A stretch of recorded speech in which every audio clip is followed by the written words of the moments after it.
Bonjour à tous. Avant de démarrer cet entretien, je vous invite à participer à la grande campagne de dons défiscalisés d'ici le 31 décembre 2023.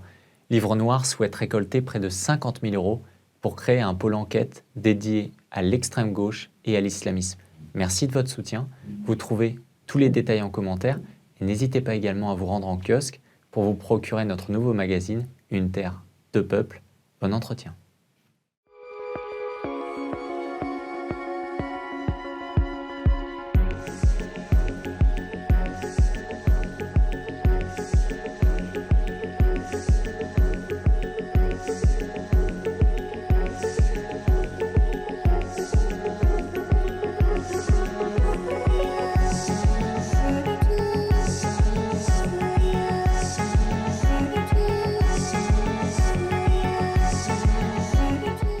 Denis Cieslik, bonjour. Bonjour. Vous êtes haut fonctionnaire de formation, enseignant en économie à l'université et vous avez été responsable des parrainages et porte-parole à Reconquête au cours de la campagne présidentielle. Vous publiez votre premier roman qui s'intitule Inclure, donc qui est un roman de science-fiction ou d'anticipation. On verra ça dans l'entretien. C'est un roman, une fiction qui se passe dans les années 2060 avec Rokhaya Diallo qui a été mise à la tête du pays, à la tête d'une république inclusive où les drapeaux arc-en-ciel ont remplacé les drapeaux tricolores. Nous en reparlerons. Mais avant, j'aimerais vous faire réagir à une citation. C'est une citation de l'écrivain colombien Nicolás Gómez Dávila. Le réactionnaire est celui qui, face aux progressistes, annonce au premier acte les morts du 5e. Qu'est-ce que cette citation vous évoque ? Elle est particulièrement bien choisie. Je trouve surtout pour le roman que j'ai écrit, Inclure, parce qu'en définitive, le roman que j'ai écrit a pour vocation d'essayer de faire comprendre aux gens ce que serait le monde, en l'occurrence la France, si on laissait notre pays aux mains de la gauche sous sa forme woke, en fait. Et donc, évidemment, c'est un monde un peu sombre que je dépeins, au moins aussi sombre que cette pièce que je dépeins dans ce roman. Et effectivement, j'ai essayé au premier acte ou au deuxième acte, parce que le wokisme a quand même bien avancé, je pense qu'on aura l'occasion d'en reparler, d'annoncer ce que serait cette société catastrophique, cette société de restriction de liberté, cette société de mort aussi, il faut le dire, j'aurai l'occasion d'en parler, cette société ce totalitarisme en définitive, que serait in fine la France si elle était aux mains de ces gens-là.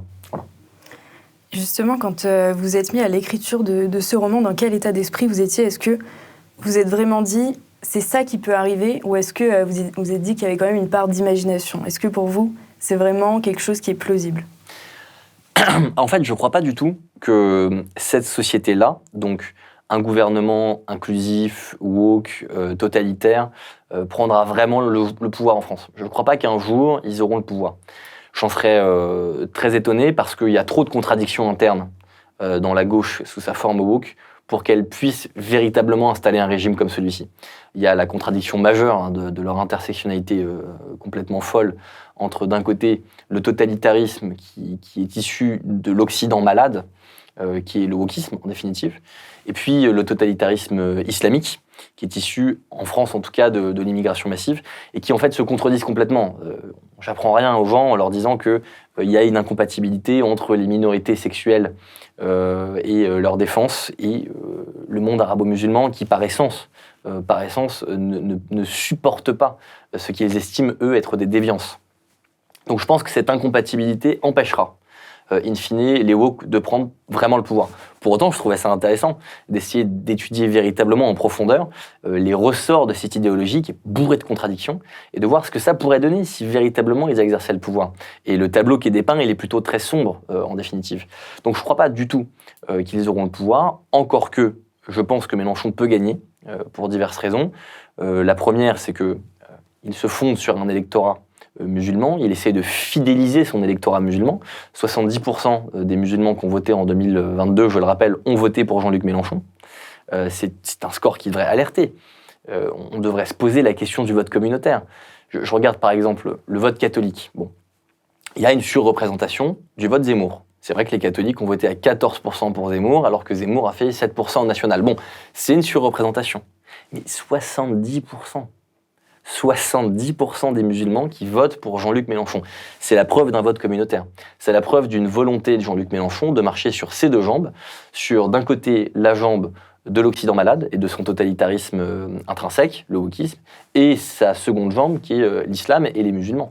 Et ce qu'il a en ce moment comme position par rapport au conflit israélo-palestinien, les choix qui sont très clairs, pas un mot sur Thomas après l'affaire de Crépol, pas un mot sur les victimes blanches, toujours prendre la défense des victimes considérées comme étant les siennes, du coup, qu'il fait siennes, à savoir en l'occurrence souvent des personnes issues de l'immigration, c'est dans un seul et même objectif, gagner en 2027. Et je sais que ça paraît complètement lunaire et que les gens y croient pas, et que beaucoup de gens se disent mais non, mais il est cramé Mélenchon après le conflit israélo-palestinien, il s'est embourbé, mais c'est tout l'inverse. C'est cynique, c'est terrible, mais il a raison.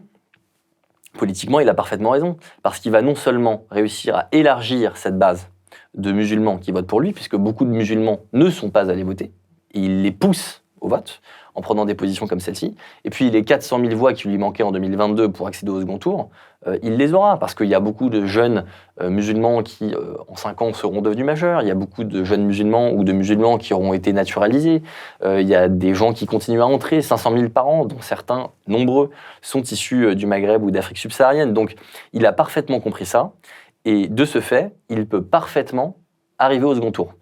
Est-ce qu'au second tour, il peut gagner ? Là, ça pose 2 questions. Soit il est face à un candidat issu plutôt de la tradition macronienne, on va dire, admettons, je sais pas, un Darmanin, un Philippe, un Attal, et là, je pense qu'il ne gagnera pas quoi qu'il en soit. Soit il est face à Marine Le Pen. Et là, de justesse, mais il peut l'emporter. Parce qu'il aura une stratégie de recentrage pour rassurer tous les boomers, s'il faut les appeler comme ça, les personnes qui votent plutôt structurellement au centre.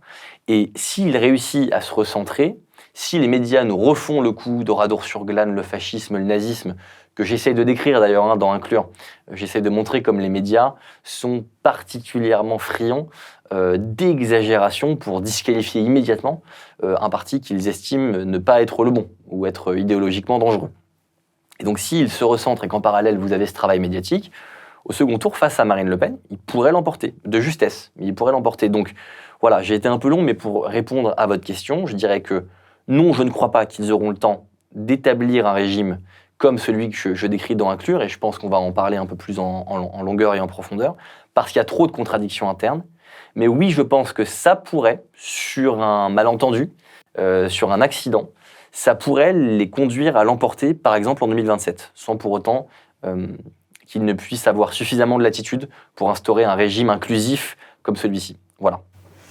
Et justement, vous parlez de ces contradictions internes dans le wokisme. Comment vous avez essayé de les décrire dans votre roman et de les illustrer, en fait ? Alors, de plusieurs manières. Une des manières... Alors, je vais parler de 2 exemples qui, à mon sens, sont assez parlants. Le premier, c'est lors de l'incarcération de Théophile, donc mon personnage principal, qui est le anti-héros, qui est l'allégorie de la modernité. Théophile, c'est l'allégorie de la modernité, c'est l'allégorie de l'homme moderne, de l'homme qui fait des mauvais choix, qui ne s'engage pas vraiment, mais qui est quand même, parce que très prétentieux et très individualiste, convaincu de sa force, de son intelligence, convaincu d'avoir un grand avenir, convaincu, alors que non, il n'a aucun avenir, il fait que les mauvais choix et il est parfois stupide, profondément stupide. Et donc, ce personnage, Théophile, qui n'a jamais combattu le régime dans lequel il est, et qui en sera un jour la victime, parce qu'il ne l'a pas combattu, parce qu'il n'a pas pris les armes.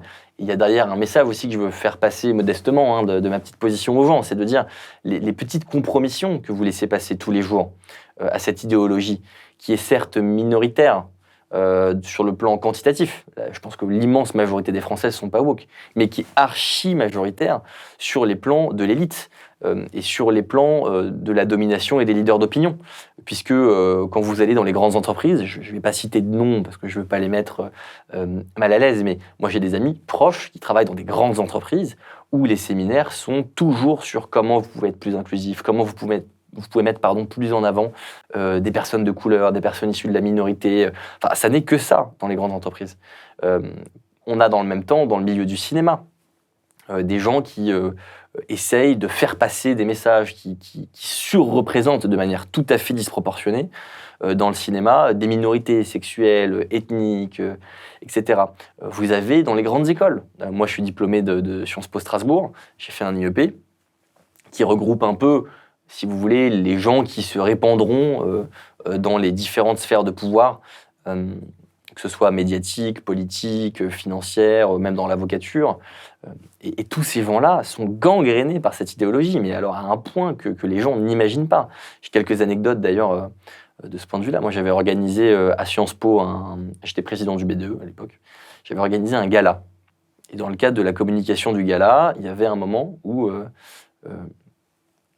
une femme qui était au BDE s'habillait et on la voyait s'apprêter pour le gala et on la voyait de dos agrafer un soutien-gorge. Et moi, on me voyait fermer lacet. Bon, on n'avait pas réfléchi, si vous voulez, à la chose. Bon, je vois rien de choquant dans l'absolu, quoi. Je suis pas sûr que la vidéo était une vraie réussite par ailleurs, mais je vois rien de choquant dans l'absolu. Et on avait eu, mais alors, des foudres féministes qui nous étaient tombées dessus. On avait eu, je crois que c'était Osons le féminisme, on avait eu des articles, ils avaient envoyé des courriers au directeur de l'ENA, parce que je pense qu'ils savaient qu'à l'époque je visais l'ENA. Ils avaient envoyé des courriers à la ministre, enfin c'était n'importe quoi, c'était allé super loin. Parce que dans une vidéo, elle avait accroché son soutif de dos et moi j'ai fait mes lacets. Et vous comprenez, oh là là, vous comprenez, les chaussures c'est le symbole du pouvoir de l'homme. Et le soutien-gorge, c'est le symbole de la soumission de la femme. Bon, enfin, c'est invraisemblable, quoi. Et bon, je divague un peu, mais j'ai pas oublié votre question, j'y reviens.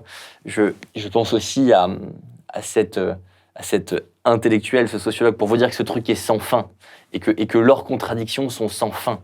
Et je reviens après à comment j'ai illustré ces contradictions-là, mais j'écoutais France Inter il y a pas très longtemps et je tombe sur un mec qui s'appelle de la Gannerie, je crois. Un sociologue, Geoffroy de la Gannerie, absolument, qui parlait du concept du matinalisme. Alors, qu'est-ce que le matinalisme, figurez-vous ?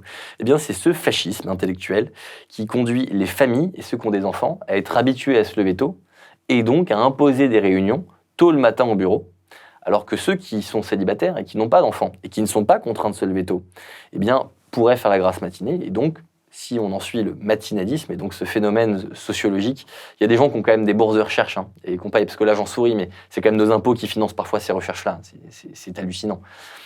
Si on en croit ça, il faudrait mettre les réunions en début d'après-midi plutôt pour éviter que les gens qui n'ont pas d'enfants soient discriminés. C'est sans fin. Et c'est ce que j'ai voulu montrer dans le livre, et c'est ce que je pense avoir réussi à montrer dans le livre. C'est sans fin. C'est sans fin et c'est très contradictoire. Et pour revenir à Théophile, mon héros allégorique de la modernité, mon anti-héros. Il est, je ne vais pas trop en dire sur l'histoire, mais donc il est incarcéré pour avoir dit qu'il préférait les blondes. Donc il est incarcéré pour brunophobie, puisqu'évidemment, si on pousse la logique de ces gens-là jusqu'au bout, une préférence est une discrimination. Voilà, on ne se connaît pas, mais si demain je voulais que l'on soit amis et que vous ne me choisissiez pas comme ami parce que vous ne me trouvez pas marrant, vous ne me trouvez pas sympa, vous préférez passer votre temps à aller boire des bières avec d'autres gens qu'avec moi. Et bien dans leur monde, c'est une discrimination, vous ne m'avez pas choisi. Donc pourquoi est-ce que le matinalisme pourrait être une discrimination et pourquoi le fait de choisir ses amis ou de choisir sa femme ou de choisir ça n'en serait pas une. Bon, c'est ça l'idée fondamentale de leur idéologie malade en fait. C'est de dire que toute frustration, mais petite frustration, est une agression ou une oppression systémique. C'est complètement invraisemblable.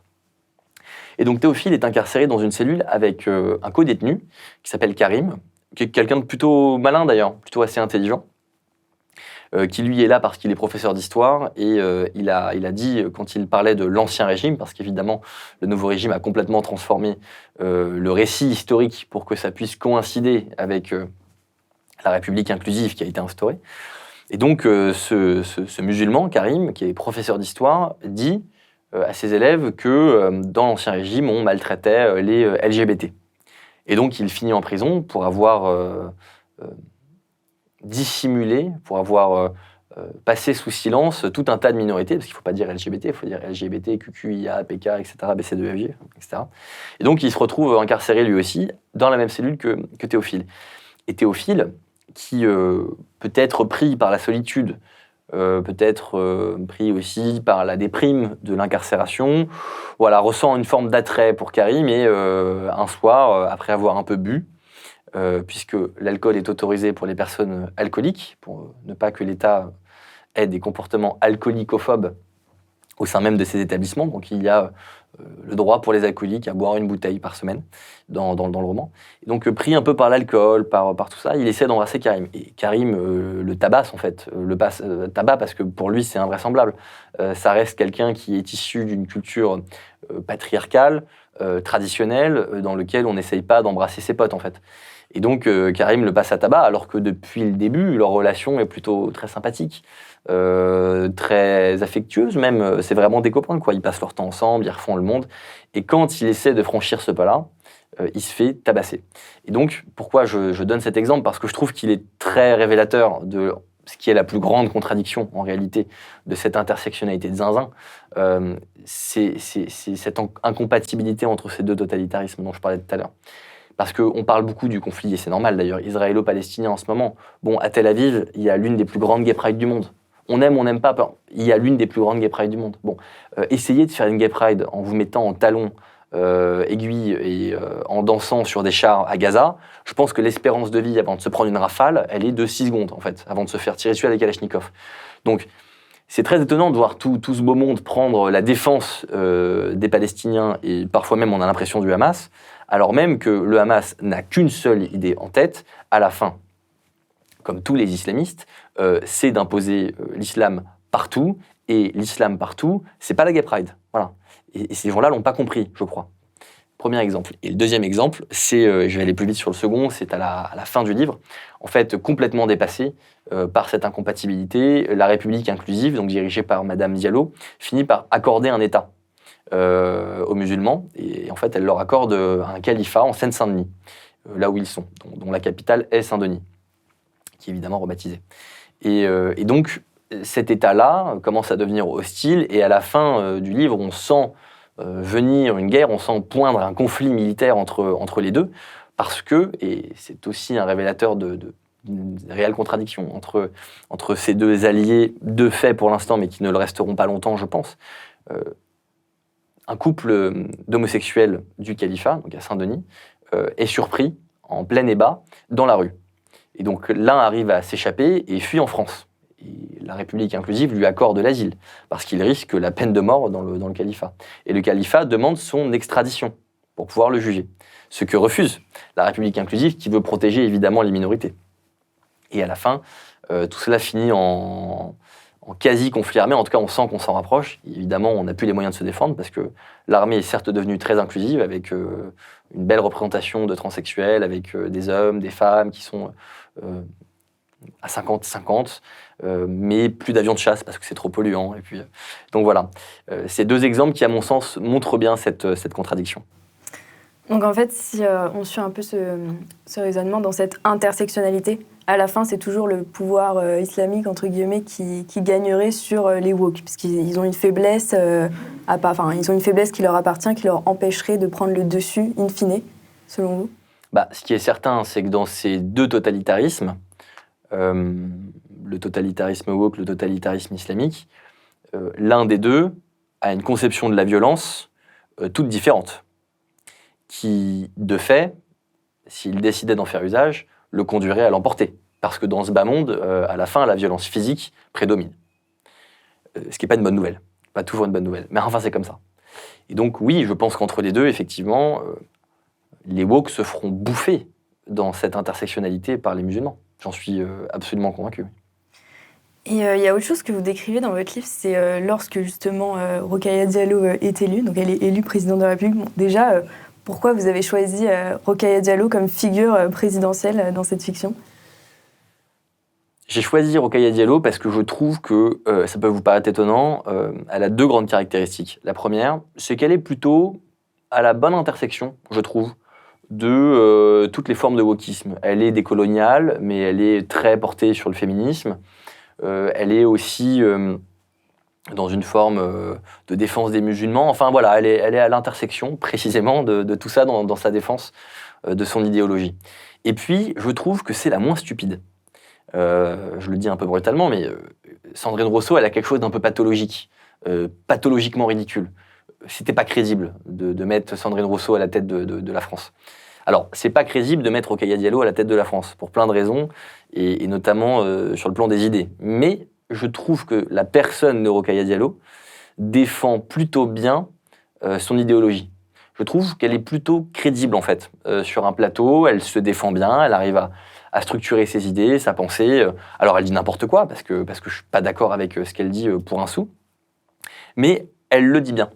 Et donc, je trouvais que c'était peut-être le meilleur personnage pour incarner une chef d'État, en tout cas dans cette idéologie. On va dire que c'est la moins mauvaise. Voilà, on va dire ça comme ça. Et justement, quand elle arrive au pouvoir, en fait, vous dites qu'il y a un effet de tempérance qui fait qu'en fait, elle va devenir plus modérée, et qu'à côté de ça, il y a des partis qui vont émerger, qui vont être encore plus radicaux. Est-ce que, vous parliez tout à l'heure d'une possible élection de Jean-Luc Mélenchon, on pourrait imaginer que le curseur, il se déplace encore plus à gauche, et à contrario, si des candidats du camp national étaient élus, est-ce que le curseur pourrait se déplacer encore plus à droite? Ce qui est certain, c'est qu'à chaque fois qu'on a une élection, il y a le mur du pouvoir, il y a le mur du réel qui vous arrive en pleine gueule. Et donc, on est souvent moins idéologue que ce qu'on le voudrait à la base. Pour autant, là où je ne suis pas d'accord avec la présentation que vous venez de faire, c'est que Rokhaya Diallo, elle y va à fond. Quand vous regardez les réformes qu'elle fait passer, quand vous regardez l'état du pays, enfin, j'en cite quelques-unes, mais vous avez cette réforme à points, donc la loi Cofin, du nom du ministre du même nom, bien connu à notre époque, la loi Cofin qui instaure un système de points.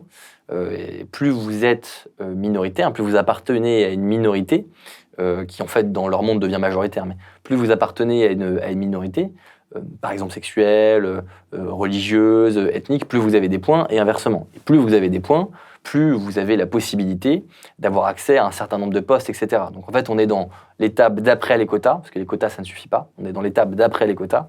On est dans cette étape du système par points, presque du crédit social, un peu à la chinoise. Donc c'est quand même aller très loin, je trouve, dans l'idée.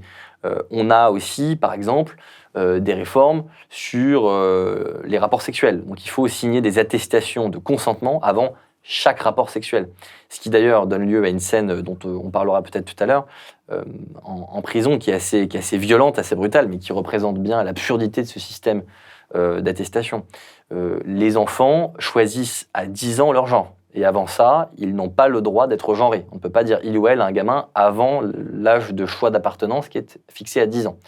Donc elle va quand même très loin. Les réformes qu'elle mène sont plus que radicales.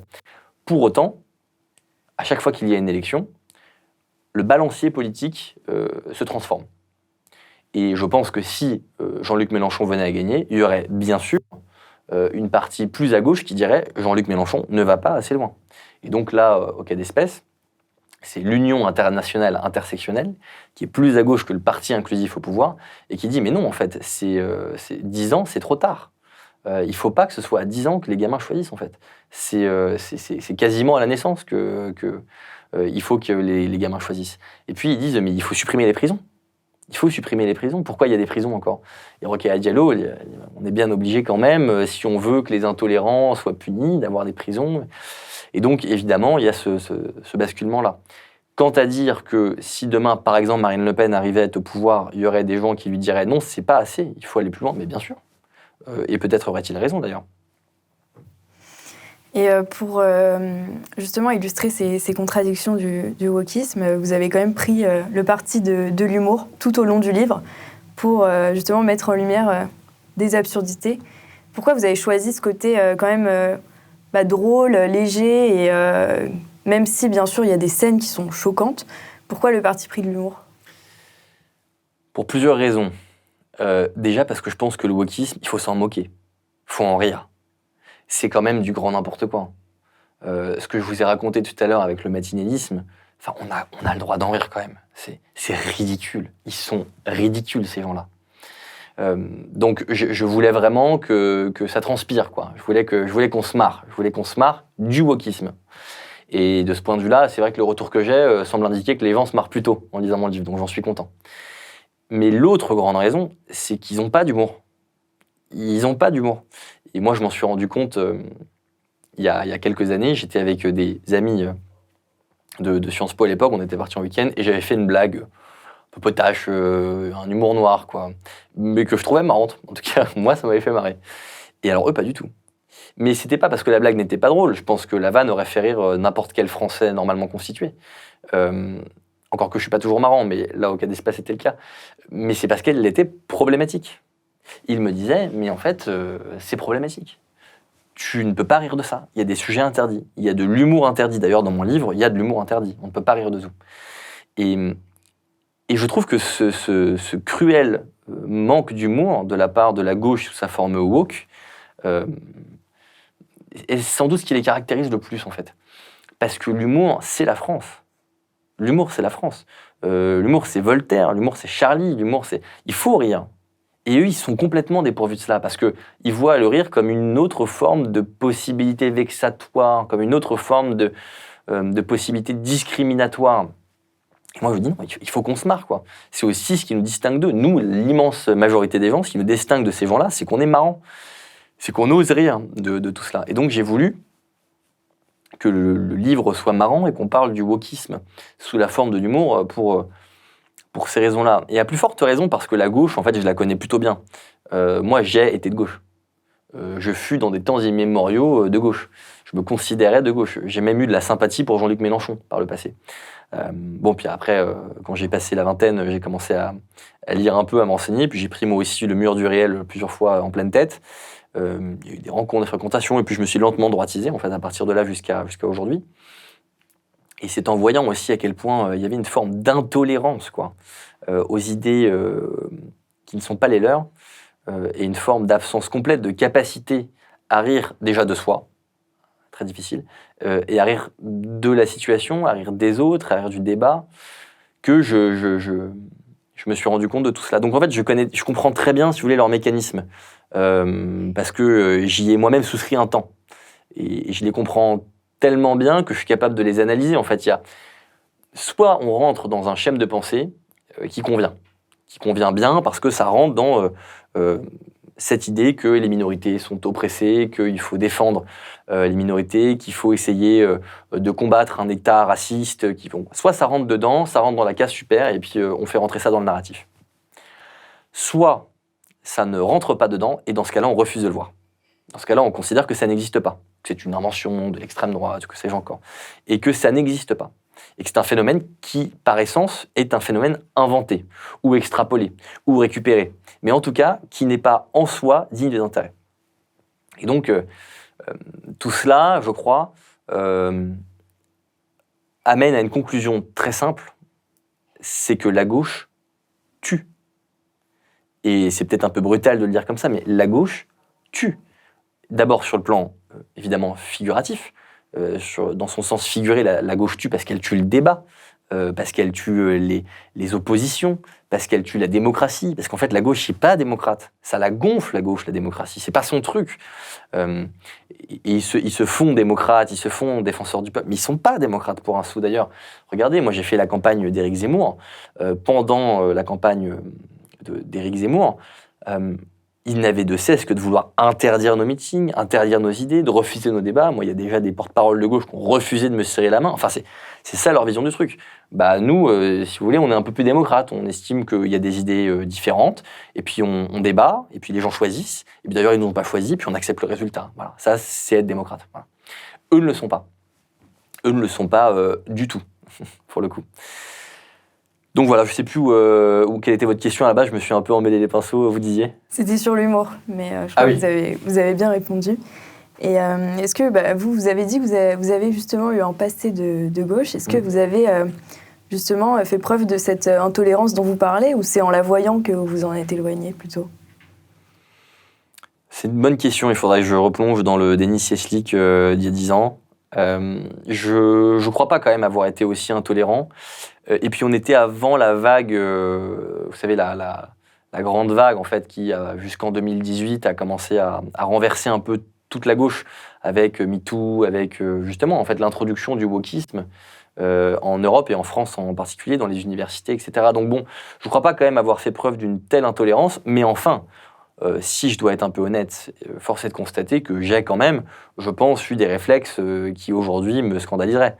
Des réflexes qui, par exemple, consisterait à refuser de parler avec des gens qui sont trop en désaccord en disant « je parle pas aux fachos ». C'est des choses, je pense, j'ai pas de souvenir, mais je pense que j'aurais été capable de dire à l'époque, mais parce que intrinsèquement, c'est comme ça qu'ils fonctionnent. C'est leur matrice intellectuelle. Donc oui, il y a de ça, et c'est vraiment dommage qu'ils ne soient pas capables de le comprendre. Il y a beaucoup de gens à droite, actuellement, qui viennent de cette gauche-là, qui en tout cas y ont fait un tour un temps. J'ai au moins 5-6 noms en tête, des noms connus, hein, que ce soit des influenceurs sur les réseaux sociaux, que ce soit des politiques même, des porte-paroles, des gens engagés. Bon, il y en a beaucoup. Et je pense que ce sont eux, et donc nous, parce que je me mets dedans, les combattants, entre guillemets, sur le plan démocratique, les plus efficaces. Parce qu'on les connaît, en fait. Parce qu'on voit bien on voit bien toute leur malhonnêteté argumentative, parce qu'on en a été un temps, en fait. Et je pense que c'est aussi une bonne chose, parce qu'on est la preuve que oui, on peut ouvrir les yeux, quoi. On peut prendre une red pill et on peut comprendre que les choses sont peut-être un petit peu plus compliquées que cela, mais ça demande du courage. Dans votre livre, vous décrivez une montée de l'insécurité qu'on connaît quand même aujourd'hui, mais qui est quand même mise sous le tapis par le pouvoir et par la population qui est dans un déni pour une part. Est-ce qu'aujourd'hui, avec toutes les séquences qu'on a vécues cette année, où il y a une accélération avec les émeutes, l'attentat, puis Crépol, est-ce que vous pensez que les Français, ils peuvent encore détourner les yeux de ce qui se passe en France ? De moins en moins. De moins en moins. C'est vrai qu'on constate, mais on le voit, moi, encore une fois, je ne voudrais pas mettre des gens dans l'embarras, donc je vais citer personne, mais je vois dans ma famille nucléaire des gens qui ont toujours plutôt voté à gauche, au centre-gauche, Macron, qui ont toujours été plutôt... Je les vois commencer à se poser des questions, quoi, à se dire, bon, il y a quand même quelque chose qui cloche. Là, c'est compliqué. Je ne suis pas certain que depuis 40 ans, 30 ans, 20 ans, les choix que j'ai faits n'aient pas conduit à une situation irréparable, irréversible. Mais c'est très compliqué. On parle souvent de ces boomers qui votent massivement pour Emmanuel Macron. C'est très compliqué. Il faut imaginer un peu que ces gens-là, depuis 40 ans, ils sont biberonnés au vivre ensemble, biberonnés à la tolérance, biberonnés au multiculturalisme. Imaginez un peu, vous arrivez à la fin de votre vie. Toute votre vie, vous avez prêché ça. Vous avez entendu ça, vous avez appris ça, vous l'avez prêché et vous l'avez mis en œuvre en votant conformément dans les urnes. Et vous arrivez à la fin de votre vie, vous êtes à la retraite. Et vous vous dites, est-ce que toute ma vie, j'ai pas fait un mauvais choix ? Est-ce que toute ma vie, je me suis pas planté, en fait ? Est-ce que c'est une remise en cause totale de vos choix ? Et moi, je pense que le rôle des gens qui ont conscience de ces problématiques et qui votent plutôt à droite aujourd'hui, le rôle, c'est pas de rentrer dans cette espèce de guerre avec les boomers et de leur dire « mais c'est terrible, c'est de votre faute, le monde que vous nous avez laissé, vous êtes pourris ». C'est de leur dire « bah voilà, écoutez, c'est un fait, c'est comme ça, on en est là, et c'est vrai que vous avez une part de responsabilité ». Mais c'est pas trop tard, en fait. Vous pouvez encore voter, vous pouvez encore changer le cours des choses, vous pouvez admettre cette erreur, et vous pouvez aujourd'hui faire en sorte de la corriger, parce qu'il n'est pas trop tard.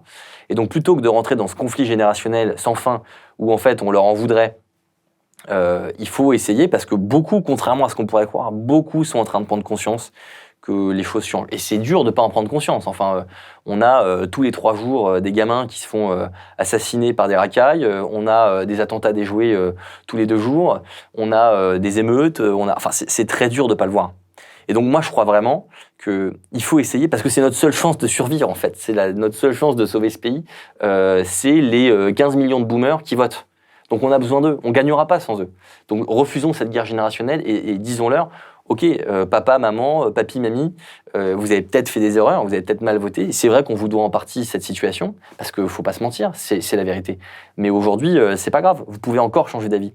Et ne les braquons pas sur leur position en les radicalisant sur le « oui, et en fait, je veux me persuader d'avoir toujours eu raison dans mes choix ». Essayons d'accompagner leur regard qui change un peu sur la situation pour que ce regard devienne un geste et que ce geste, ce soit un vote. Voilà.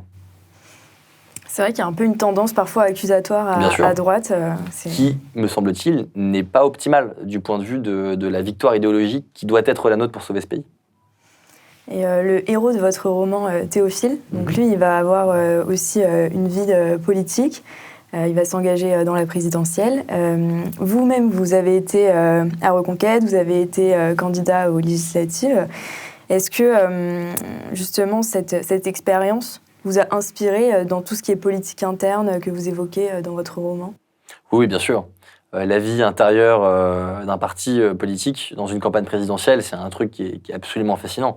C'est quelque chose de très exaltant. En plus, la campagne de Zemmour, il y avait quelque chose de très exaltant. Alors, on a fini par faire un score qui nous a tous déçus. On se voyait beaucoup plus haut et puis on est monté plus haut dans les sondages. À la fin, on a fait 7. Mais il y a quand même eu, pendant la campagne, des moments où les sondages nous donnaient très haut. On avait l'impression d'être porté. On avait l'impression de...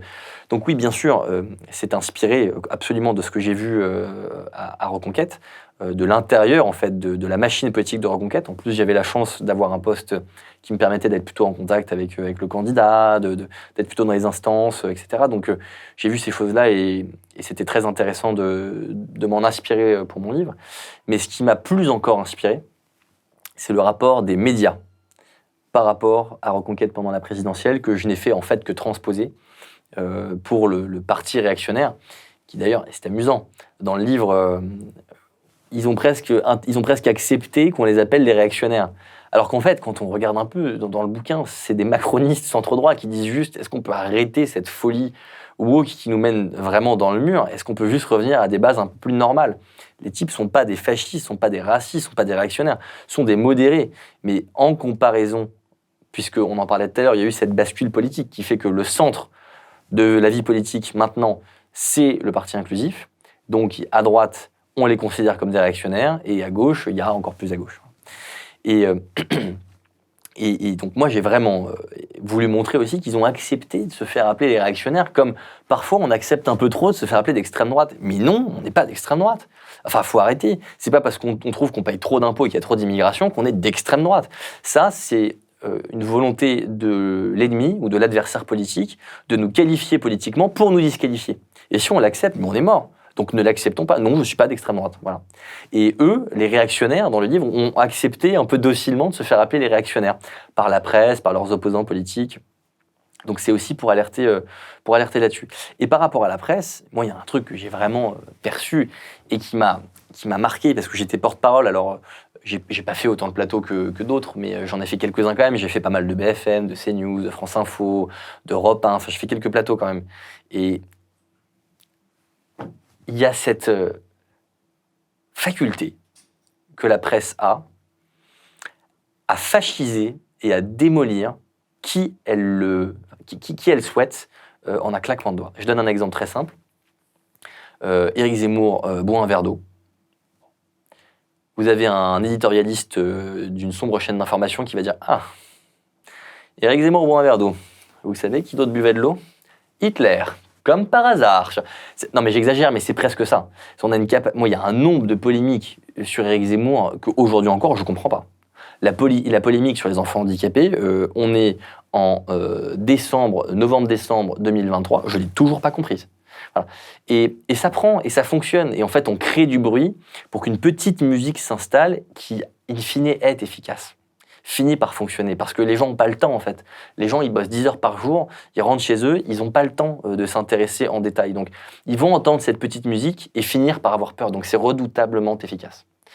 Et ça, je m'en suis beaucoup inspiré. De mon expérience de la campagne présidentielle m'a beaucoup inspiré, notamment sur le plan du rapport entre la presse et les oppositions, quoi. Voilà. C'est vrai que c'est relativement efficace, mais est-ce qu'à force de justement qualifier tout le monde d'extrême droite, parce que le cordon sanitaire il commence vraiment à avancer, ça ne va pas les affaiblir, parce qu'à un moment, on a l'impression que la gauche va devenir un îlot, enfin la gauche libération, un îlot avec 3 personnes qui vont traiter tout le monde d'extrême droite. Est-ce qu'au final, c'est pas un peu contre-productif pour eux à la fin ? Vous avez parfaitement raison.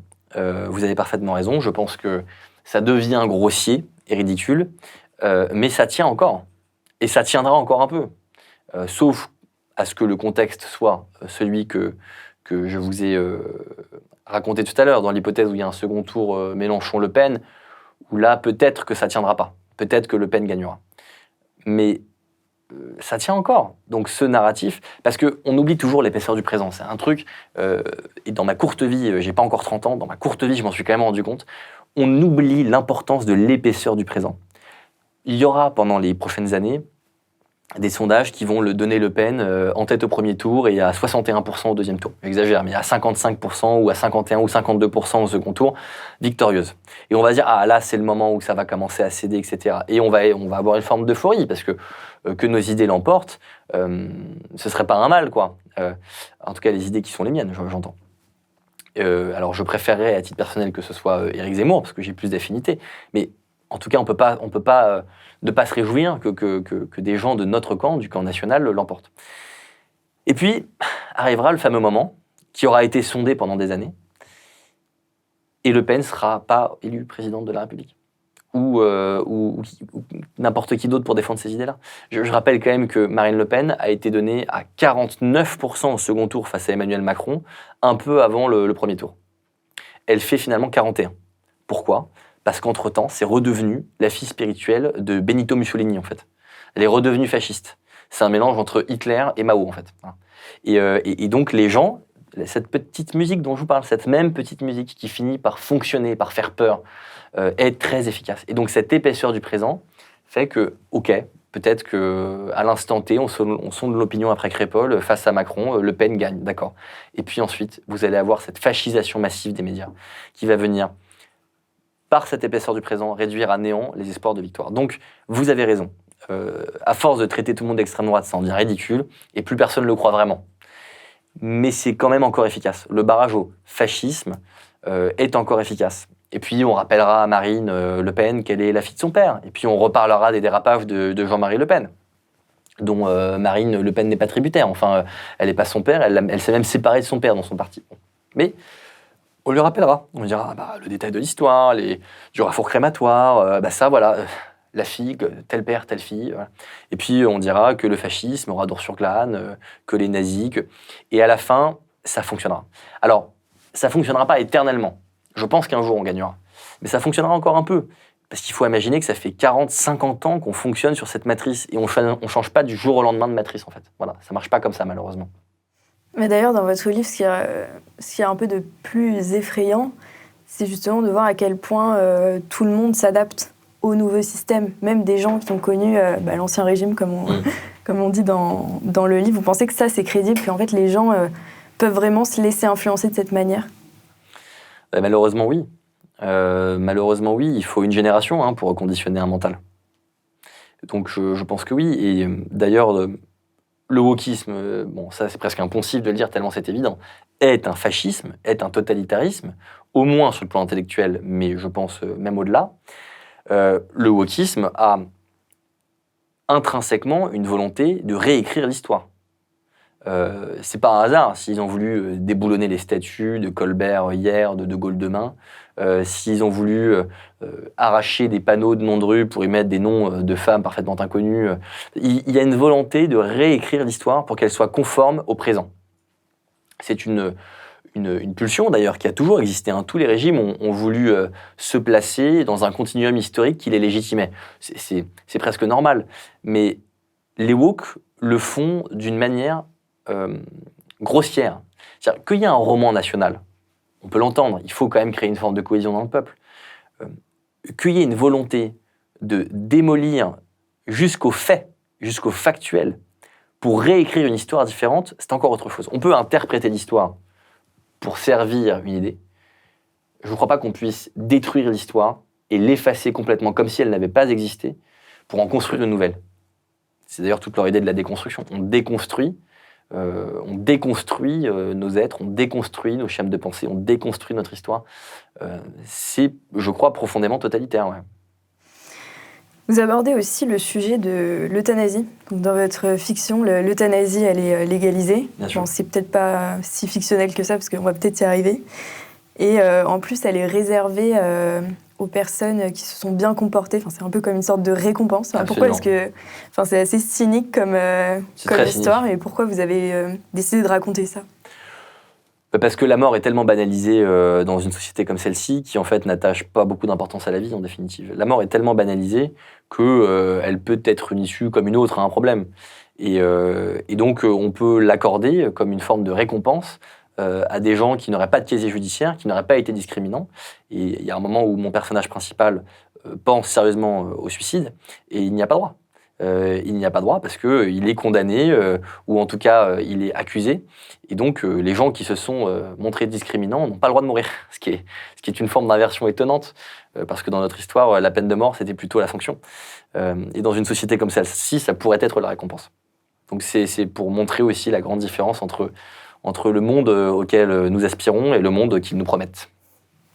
Il y a aussi une judiciarisation des rapports sociaux. Vous parliez justement de consentement à l'acte sexuel mutuel. Ça aussi, ça pourrait... je ne sais pas si ça pourrait advenir, mais c'est quand même quelque chose vers quoi on se dirige, vous pensez ?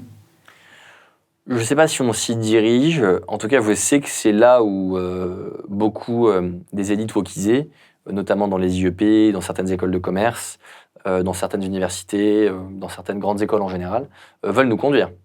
Et je souhaitais vraiment montrer à quel point cette idée était absurde. Et je raconte le passage, je ne vais pas trop en dire sur le livre, parce que j'espère que les gens qui nous écoutent auront envie de le lire et que ça leur plaira. Et donc, il faut qu'ils aient plaisir à le lire. Mais il y a encore plein de choses dont on n'a pas parlé, donc ça ira. Mais je raconte cette scène parce que je la trouve intéressante sur le plan des contradictions, justement. Mon personnage principal donc, est en prison et est à l'isolement, comme tous les prisonniers qui sont condamnés pour une atteinte au chapitre pénal des crimes contre l'inclusion. Et donc c'est 20 ans de prison, parce que, évidemment, puisqu'on estime que la discrimination est un meurtre social, eh bien on condamne jusqu'à la réclusion, jusqu'à 20 ans de prison, les personnes qui sont considérées comme étant coupables. Et on peut être coupable pour parfois rien du tout. J'ai d'ailleurs voulu montrer cette espèce de contrôle permanent, de terreur permanente. Les gens s'auto-contrôlent pour ne pas dire le mot de trop, pour ne pas... Bon. Et donc, il est à l'isolement. Il se sent un peu seul. Et il apprend que les homosexuels en prison ont un privilège par rapport aux autres. Ils ont le droit, dès lors qu'ils signent un formulaire qu'on retrouve avant tout acte sexuel de toute façon dans cette société. Il faut avoir signé, sinon on est considéré comme violeur. S'il n'y a pas l'attestation de consentement mutuel, on est considéré comme violeur. Et ça va très loin parce qu'il faut cocher la bonne case. Fellation, sodomie, en fonction de ce qu'on va faire ou non. Donc ça enlève aussi évidemment toute forme de spontanéité. Et il apprend que donc les homosexuels, lui n'est pas particulièrement homosexuel. Bon, il a des penchants un peu bizarres, mais il n'est pas particulièrement homosexuel. Il a une histoire d'amour avec une femme d'ailleurs. Et il se dit, bon, je me sens tellement seul, j'ai tellement vu personne depuis des mois que je vais remplir une attestation de consentement mutuel à l'acte sexuel pour avoir le droit d'être transféré le temps d'une nuit dans une cellule avec un autre détenu. Et donc il fait cette demande, on lui apporte une attestation signée par un autre détenu, il dit allez ça marche, je signe. Et puis il signe son attestation. Il est transféré dans cette cellule et il commence en disant voilà moi je n'ai pas envie d'avoir des rapports sexuels avec vous, je voulais juste me faire un ami quoi, avoir le temps de discuter un peu et j'ai prétexté et il se fait violer. Et il se fait violer parce que le mec lui a signé pour avoir un rapport sexuel. Et il se fait violer dans des conditions atroces, et c'est vrai que le passage est violent, mais je l'ai voulu violent justement pour montrer l'absurdité de ces formulaires de consentement, parce qu'en réalité, le consentement sexuel, c'est un consentement de chaque instant. Quand on a un rapport sexuel avec quelqu'un, c'est un consentement de chaque instant. Et c'est pas parce qu'on signe un papier à l'instant T qu'au moment T+1, on va encore être consentant. Donc c'est complètement absurde. Et il se fait violer dans des conditions atroces, et son viol, en fait, ne sera jamais reconnu comme un viol parce qu'il a signé cette attestation. Donc, il s'est fait violer en ayant signé. Et donc, ce passage, je le voulais volontairement un peu violent parce que je voulais qu'il démontre l'absurdité aussi de... On ne pourra jamais, dans les rapports sociaux et les rapports humains, tout prévenir, tout prévoir. On ne pourra jamais se prémunir d'un viol avec une attestation. On ne pourra jamais se prémunir d'une discrimination avec une attestation. Ou en interdisant des blagues, ou en interdisant des comportements. On ne peut pas. C'est notre humanité. Et c'est pour ça que le wokisme est inhumain. C'est qu'il attaque jusqu'à la racine de notre humanité. Oui, dans l'humanité, dans les rapports sociaux et interpersonnels, il y a de la vexation. Il y a de la violence parfois. Oui, dans nos rapports interpersonnels, il y a de la discrimination. Ça peut arriver. De la discrimination, non pas au sens parce qu'on appartient à une ethnie, parce qu'on appartient, ça c'est très bien que ce soit interdit, mais parce que parfois on va mal parler à quelqu'un, parce qu'on va s'emporter, parce que c'est comme ça, les rapports humains sont faits de cette façon-là. Et donc on ne peut pas aller contre notre nature humaine, on peut essayer de se civiliser en revanche, On peut essayer de s'éduquer, en revanche, pour ne pas être inutilement vexatoire, inutilement blessant. C'est ce qu'on appelle la civilisation. Mais quand on veut régenter la civilisation au point d'en interdire des pans entiers de l'humanité, c'est ce qu'on appelle le totalitarisme. Voilà. Ouais, ils sont incapables d'accepter la part d'incertitude qu'il pourrait y avoir dans les rapports humains, quoi. Absolument.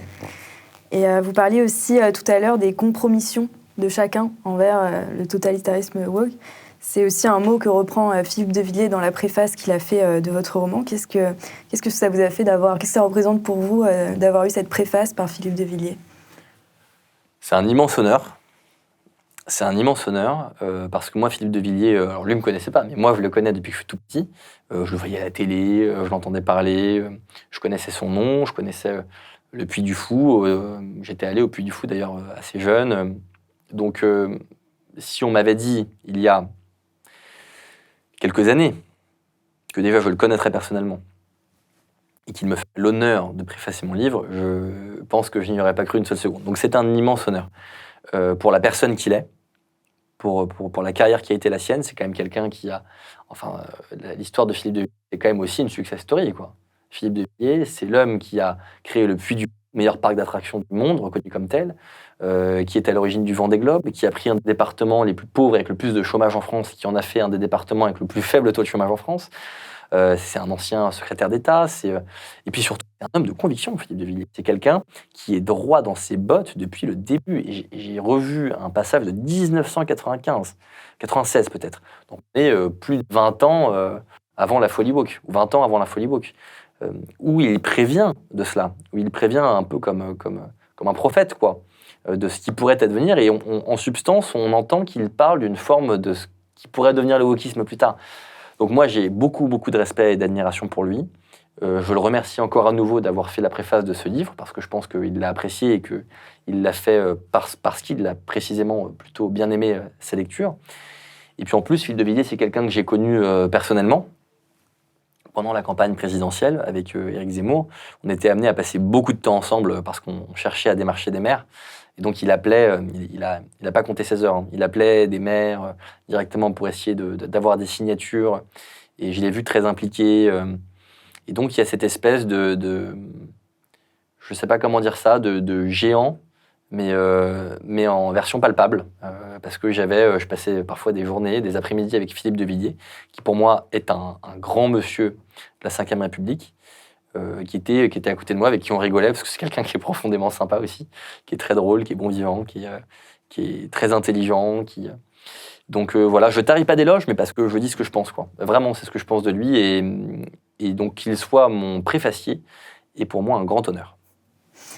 Donc aujourd'hui, vous publiez votre premier roman, qui est un roman sur le wokisme, et qui est d'ailleurs le premier roman sur le wokisme. Est-ce que vous avez d'autres projets d'écriture par la suite ?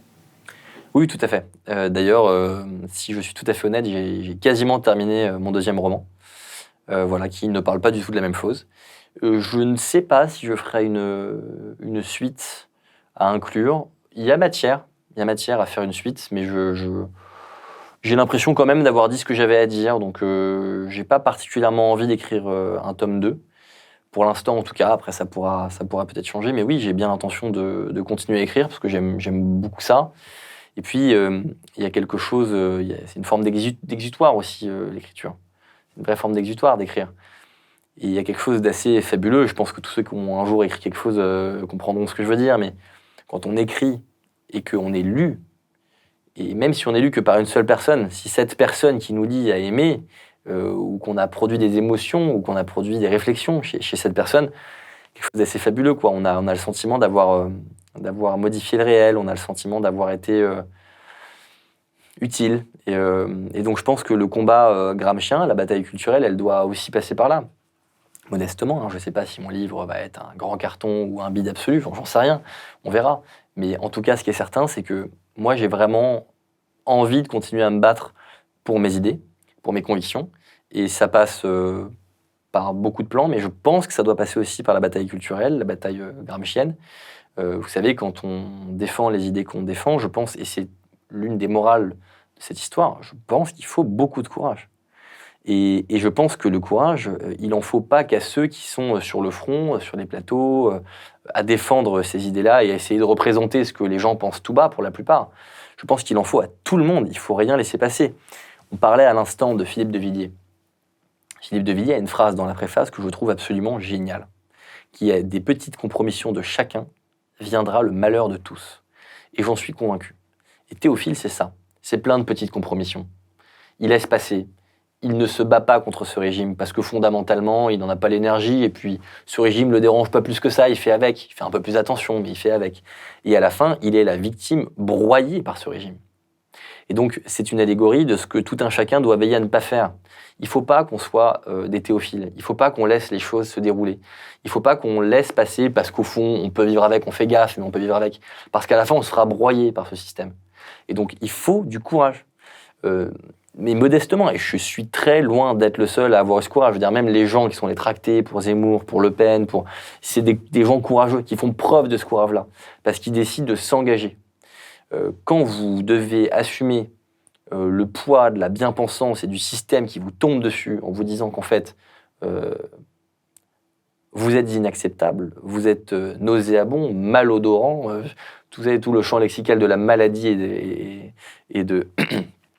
et en gros du champ olfactif, quoi, voilà. Bon, il faut, voilà, ça demande un peu de courage, mais il faut que des gens le fassent. Moi, j'ai perdu mon job. À la base, j'étais haut fonctionnaire. Bon, bah, je suis plus haut fonctionnaire. Je suis enseignant.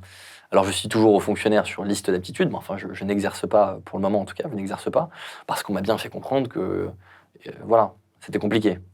Et qu'on pouvait difficilement avoir les idées que j'ai, et pas avoir des idées, hein, avoir les idées que j'ai, je précise, et être haut fonctionnaire. Et d'ailleurs, je vous donne une petite anecdote, c'est pour un poste très prestigieux à la PHP. C'était vraiment un poste prestigieux. Et donc, je fais un entretien d'embauche avec la directrice, et elle me dit, à la fin de l'entretien, je suis convaincu, c'est bon, je vous veux, je vous trouve super, je vous trouve brillant, machin, enfin, vraiment, c'est mot pour mot ce qu'elle me dit. Elle dit, je vais même pas entendre d'autres candidats, c'est vous que je veux, c'est réglé, merci, au revoir. Ça, bon, bah, ravi, je pars, je rentre chez moi, je dis à ma femme, mon amour, j'ai le job, on sable le champagne. Et puis, c'était au début de la campagne, Reconquête. Je commençais à me dire, il faudrait quand même que je décide, quoi. Est-ce que je me lance en politique et du coup, c'est vrai qu'il va falloir que j'ai une discussion avec la directrice, ou est-ce que je reste concentré sur mon job, ce qui pour moi était beaucoup plus simple, hein. Je gagnais beaucoup plus d'argent, j'étais pas emmerdé, j'avais une belle carrière, l'emploi à vie, voilà. Et j'ai discuté avec cette directrice, je l'ai appelée en lui disant la vérité, parce que j'ai voulu être honnête. Je lui ai dit, voilà, j'aimerais bien m'engager pour un candidat pendant cette campagne, dites-moi ce qu'il est possible de faire. Soit je me contente de faire des notes et personne ne le saura jamais, soit je peux m'engager un peu plus aussi, peut-être même publiquement. Voilà, dites-moi un peu. Elle me dit, ah ben c'est super, c'est pour quel candidat? Et je lui dis, c'est pour Éric Zemmour. Et là, elle s'est mise à hurler au téléphone, il est pire que Le Pen, etc. Et 2 jours plus tard, je recevais une notification comme quoi j'ai plus le poste. Donc c'est ça la vérité du courage que ça demande de s'engager. Mais il faut que des gens le fassent en fait. Mais le courage, ça peut être de voir un rapport au boulot passer écrit en langue inclusive et de dire non, c'est bon, je laisse pas passer ça, je veux pas de ça en fait. On leur cède aucun centimètre, aucune parcelle de terrain. Ça peut être ça aussi. On n'est pas obligé de mettre sa carrière en danger comme moi je l'ai fait. Mais je pense qu'il faut aussi que des gens comme moi aient pu parfois franchir ce pas-là. Et on l'a tous vécu. Je veux dire, quand on a commencé à assumer ses idées, on l'a tous vécu. Perdre des amis, qui du coup ne l'étaient pas, mais enfin bref, peu importe. Perdre des amis. Moi-même dans ma famille nucléaire, c'est très compliqué avec certaines personnes. Bon, c'est compliqué, mais je pense qu'il faut en passer par là. Parce qu'au fond... Au fond, si on veut gagner, il faut du courage. Et donc, ce livre, c'est pas seulement quelque chose de noir, c'est pas seulement dépeindre un avenir sous une forme humoristique, mais un avenir qui pourrait être sombre. C'est de dire aussi, si on n'est pas des théophiles, si on a du courage, si on laisse rien passer, on peut changer la donne. Voilà. Merci beaucoup, Denis Ciclik. Merci pour votre invitation. Merci pour cet entretien passionnant. Donc, je rappelle que votre roman est disponible à la commande aux éditions Magnus et qu'il a beau décrire une fiction qui se passe dans le futur, il est aussi et surtout très intéressant pour penser notre présent. J'invite également nos auditeurs à s'abonner à Livre Noir et à nous soutenir en s'abonnant à notre formule sur notre site internet www.livrenoir.fr. Et je vous souhaite encore une bonne soirée. Merci beaucoup et puis merci, on sent que vous avez lu le livre, c'est pas toujours le cas donc c'est très agréable. Chers amis, je suis très heureux de vous annoncer la sortie du nouveau magazine Livre Noir en kiosque le vendredi 8 décembre et déjà disponible en prévente sur notre site www.livrenoir.fr. Ce second numéro, nous l'avons intitulé « Une terre, deux peuples ».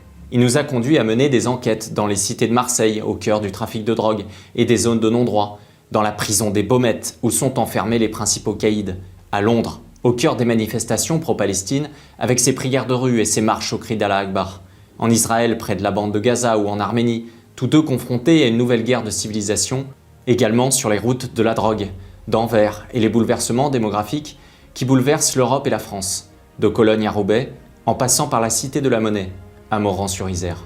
Avec une question sur toutes nos lèvres que nous avons posée aux nombreux membres du renseignement, de la sécurité intérieure ou des forces de police que nous avons rencontrés en off pour cette enquête inédite. L'affrontement de ces deux peuples est-il possible? Quelles étapes demain en cas de nouvelles émeutes? Sommes-nous prêts? Quel est le plan en cas d'émeutes aggravées? Que se passera-t-il enfin en 2024 avec le défi sécuritaire des Jeux Olympiques? Et ce que nous avons découvert est glaçant et inquiétant.